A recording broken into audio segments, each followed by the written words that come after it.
Hello बच्चों, कैसे हैं आप। मैं दीपक सर आदर्श ऑनलाइन स्टडी पॉइंट में आपका स्वागत करता हूं। उम्मीद करता हूं आप अच्छे होंगे। जैसा कि हमने वादा किया था कि हम आपके क्लास 10th का पूरा सिलेबस कराएंगे, उसी के अंतर्गत हम लेकर आए हैं आज क्लास 10th मैथ्स चैप्टर 1 वास्तविक संख्याएं, रियल नंबर्स।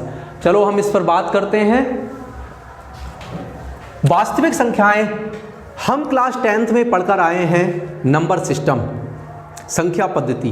वास्तविक संख्याएं कहाँ से आई, सबसे पहले हम इसकी बात करेंगे जो कि हम क्लास 9th में पढ़ के आए हैं। सबसे पहले हम उस चीज़ को थोड़ा सा रिकॉल कर लेते हैं, फिर हम अपने वास्तविक संख्याएं वाले टॉपिक पर आएंगे। देखो बच्चों, सबसे पहले जो संख्याएं आई थी वह हैं प्राकृतिक संख्याएं।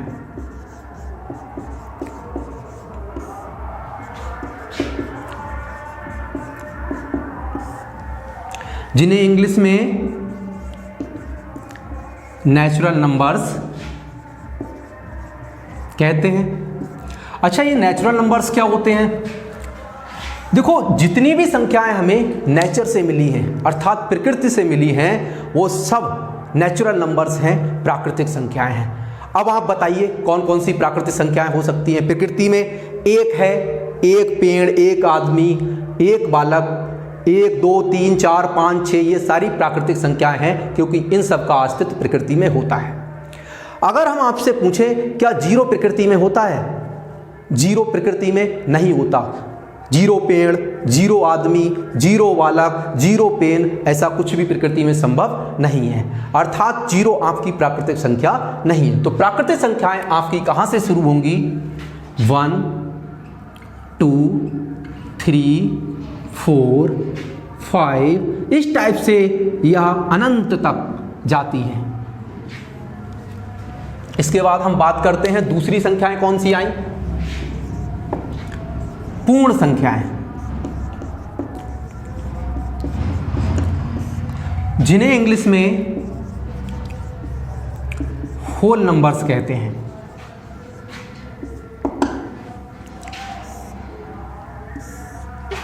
अच्छा, होल नंबर्स क्या होती हैं? पूर्ण संख्याएं।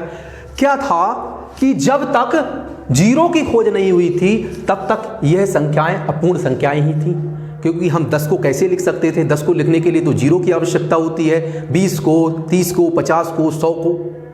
तो क्या हुआ, जीरो की खोज हो जाने पर जो ये प्राकृतिक संख्याएं थी यह पूर्ण संख्याएं हो गई। तो हमारी पहली पूर्ण संख्या कौन सी है?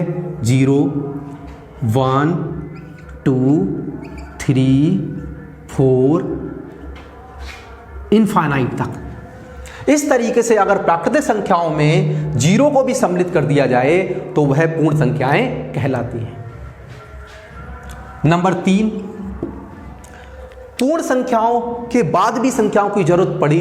मान लो आपको उधार को काउंट करना है, नगद को काउंट करना है तो आप प्लस में काउंट करेंगे, लेकिन उधार को काउंट करना है तो कैसे काउंट करेंगे? किन संख्याओं का उपयोग करेंगे?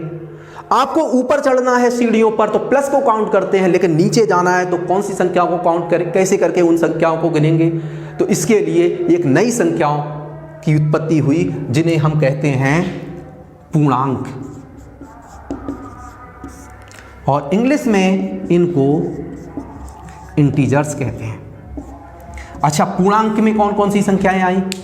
पूर्णांक में यह पूर्ण संख्याएं तो थी 0 1 2 3 4 इनफाइनाइट तक इधर। इसके साथ ही कुछ ऋणात्मक संख्याएं भी आई, -1 -2 -3 और इधर इनफाइनाइट तक। इन संख्याओं के बाद कुछ संख्याओं की जरूरत और पड़ी। जैसे मान लो आप सेब है, अब सेब को आपने आधा काट दिया, अब वो 1 से भी छोटा हो गया भाग से, अब उसको क्या कहेंगे? 4 भाग कर दिए सेब के, उसको क्या कहेंगे? इसके लिए एक नई संख्याओं की आवश्यकता पड़ी, जिन्हें हम नाम देते हैं परिमेय संख्याएं।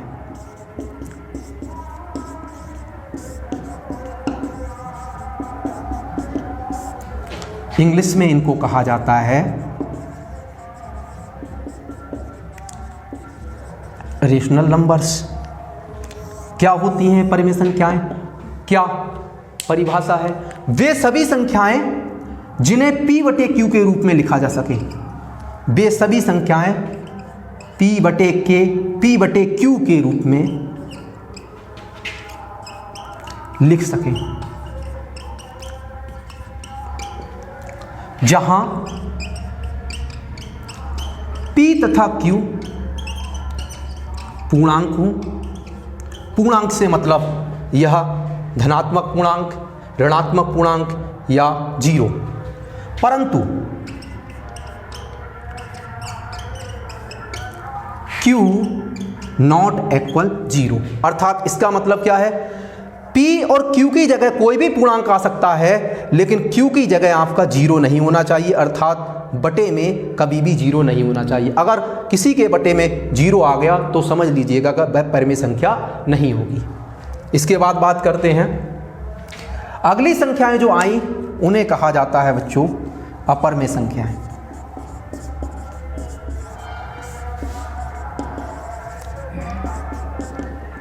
अच्छा, अपरिमेय संख्याएं इंग्लिश में इनको कहा जाता है इरेशनल नंबर्स।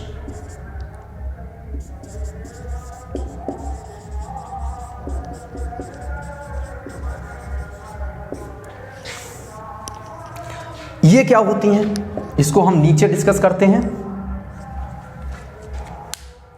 वे सभी संख्याएं जिन्हें P बटे Q के रूप में ना लिख सके, नॉट इक्वल P बटे Q, जहां P तथा Q पूर्णांक हैं तथा Q नॉट इक्वल जीरो। इस तरीके से इन संख्याओं की बात हुई। अब जितनी भी ये संख्याएं हैं, चाहे वह प्राकृतिक संख्याएं हों, चाहे वह पूर्ण संख्याएं हों, चाहे वह पूर्णांक हों, चाहे वह परिमेय संख्याएं हों, चाहे वह अपरिमेय संख्याएं हों, इन सभी को सम्मिलित रूप से हम वास्तविक संख्याएं कहते हैं। चलो बच्चों, अब इसको हम मिटा देते हैं। तेजी से इसको उतार लीजिए।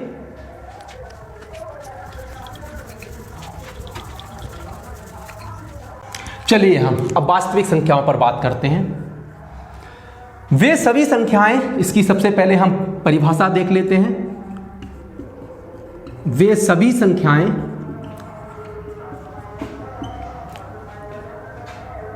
जिन्हें संख्या रेखा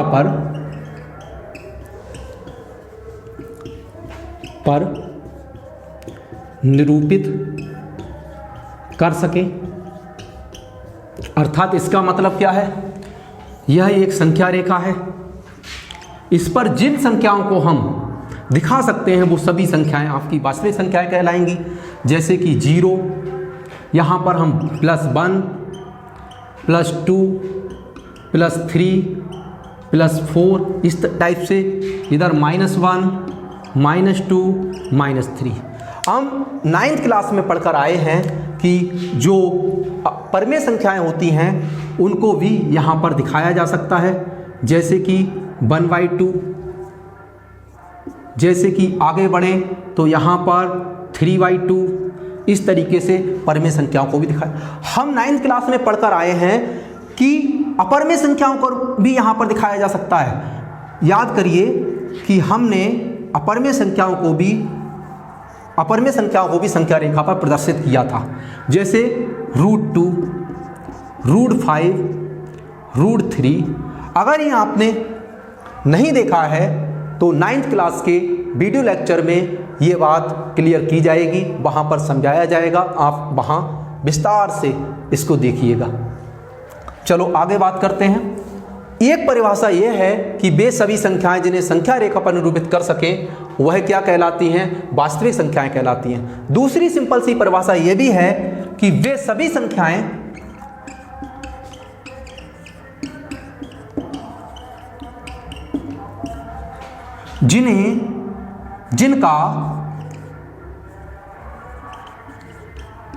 जिनका वर्ग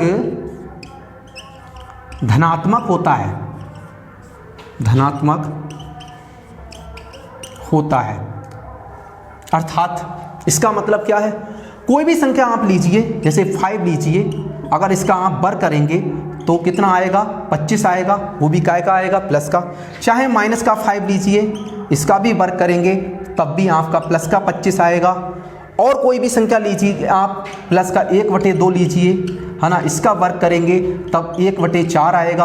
आप माइनस का 1/2 लीजिए, इसका वर्ग कीजिए तब भी आपका प्लस का 1/4 आएगा। आप √2 का वर्ग कीजिए, √2 का वर्ग करेंगे आपका तो √2 का वर्ग आपका क्या आएगा, 2 आएगा। √3 का वर्ग कीजिए जो कि आपका 3 आएगा, और ये भी प्लस के आएंगे। आप देख रहे हैं कि परमेय संख्याओं का वर्ग, अपरमेय संख्याओं का वर्ग या पूर्णांकों का वर्ग, चाहे वह प्लस के हों चाहे वह माइनस के हों, उनका वर्ग करने पर हमेशा प्लस का नंबर प्राप्त होता है। तो वे सभी संख्याएं जिनका वर्ग करने पर धनात्मक, जिनका वर्ग करने पर धनात्मक संख्या प्राप्त होती है, वो सभी वास्तविक संख्याएं कहलाती हैं। तो इसके अलावा अगर ये वास्तविक हैं तो क्या ऋणात्मक भी वर्ग प्राप्त होगा? उन संख्याओं को क्या कहेंगे, उनके भी बारे में बात कर लेते हैं। एक संख्याएं होती हैं जिन्हें हम काल्पनिक संख्याएं कहते हैं, काल्पनिक संख्याएं कहते हैं। जैसा कि इनका नाम है काल्पनिक संख्याएं, अर्थात ये इनकी सिर्फ कल्पना की जा सकती है, वास्तव में ये संख्याएं नहीं होती हैं। काल्पनिक संख्याओं में बात करें, वे संख्याएं जिनका वर्ग ऋणात्मक होता है, ऋणात्मक मतलब निगेटिव, ऋणात्मक होता है। अच्छा, किसका वर्ग ऋणात्मक होगा, देखिएगा, ध्यान दीजिएगा। मान लीजिए कोई संख्या यहां पर आपको दे रखी है कि √-x। अब इसका वर्ग करते हैं, इसका वर्ग हम करेंगे तो स्क्वायर से रूट हट जाएगा, क्या आएगा, -x आएगा, जो कि ऋणात्मक है। तो आपकी x संख्या जो है वो क्या कहलाएगी, अतः जो √x है, एक -√x है, एक काल्पनिक संख्या कहलाएगी, काल्पनिक संख्या है। अर्थात इससे स्पष्ट होता है वे सभी संख्याएं जिनके रूट में माइनस हो, जिनके रूट में माइनस हो, वह सभी काल्पनिक संख्याएं कहलाती हैं। ये आपके सिलेबस में नहीं है बच्चों, ये आप 11वीं क्लास में जाकर पढ़ेंगे। अभी हम सिर्फ वास्तविक संख्याओं पर ही चर्चा करेंगे। चलिए फटाफट मिटा लीजिए, इसके बाद हम अपने टॉपिक पर आते हैं जिसका नाम है वास्तविक संख्याएं। और इन्हीं वास्तविक संख्याओं के अंतर्गत आपको कौन कौन से टॉपिक पढ़ना है जिनसे आपके बोर्ड एग्जाम में प्रश्न पूछे जाएंगे, उनके बारे में हम बात करेंगे।